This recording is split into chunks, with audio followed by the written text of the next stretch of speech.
शेतकऱ्यांना उद्ध्वस्त करून टक्केवारी लाटण्यासाठी शक्तपीठ महामार्गाचा घाट घातला जातोय, तो रद्द झाला पाहिजे असा इशारा देत मंगळवारी नागपूर रत्नागिरी महामार्गावर रस्ता रोको आंदोलन करण्यात आलं। या आंदोलनाचं नेतृत्व खासदार विशाल पाटील, स्वाभिमानीचे जिल्हाध्यक्ष महेश खराडे, सर्वपक्ष कृती समितीचे सतीश साखळकर यांनी केलं। सदर आंदोलन शक्तीपीठ बाधित शेतकरी बचाव समितीच्या वतीने करण्यात आलं। भर पावसामध्ये महिलांसह मोठ्या संख्येने शेतकरी उपस्थित होते। पावसामध्येही शेतकरी तसूभरही जागचे हल्ले नाहीत। कोल्हापूर जिल्ह्या इतका जोरदार विरोध सांगली जिल्ह्यातील शेतकऱ्यांनी या रस्ता रोकोच्या माध्यमातून दाखवून दिलाय।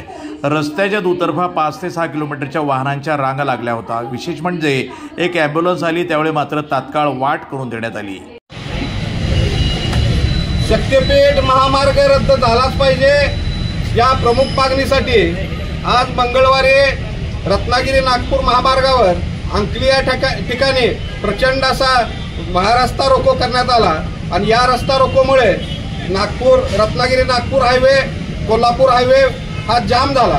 साधारणतः 5 ते 6 किलोमीटरच्या रांगा या रस्त्यावरती लागलेल्या होत्या आणि हजारो शेतकरी आणि महिला शेतकरी सुद्धा या आंदोलनात सहभागी झालेले होते।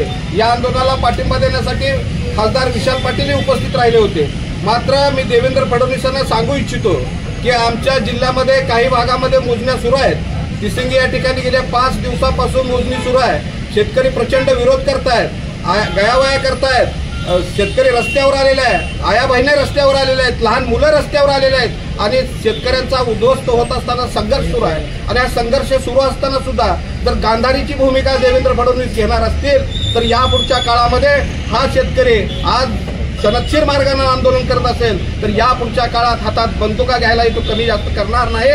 कोणत्याही परिस्थितीमध्ये तुमच्या जमिनी जाऊ द्या, तुम्ही उद्ध्वस्त व्हा, तुमची पोरं मला रस्त्यावर येऊ द्या, आम्हाला त्याचं काही देणं घेणं नाही। मला या राज्यामधला कॉन्ट्रॅक्टर जगवायचा आहे, ठेकेदार जगवायचा आहे।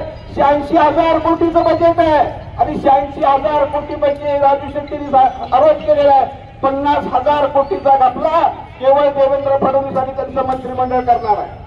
म्हणजे पैसे खाण्यासाठी, ठेकेदार जगवण्यासाठी जर तुम्ही आम्हाला उद्ध्वस्त करत असाल, आम्हाला भूमिहीन करत असाल तर आम्ही चालू देणार नाही। ही भूमिका गेली वर्षभर आपण घेतलेली आहे।